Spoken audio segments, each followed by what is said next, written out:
पानी परिरहेको छ नि के भन्न चाहन्थ्यौ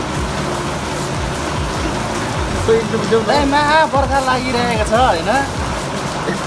2-4 दिन भएको थियो पानी नपरेको दाइले फेरि कस्तो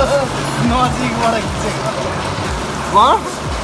पानी नपरेर पुरा बिचल्ली धान रोप्नु नपाएर बिचल्ली भइरहेको थियो होइन बल्ल बल्ल पानी पर्यो साह्रै राम्रो भयो हो अरू पनि केही भन्नु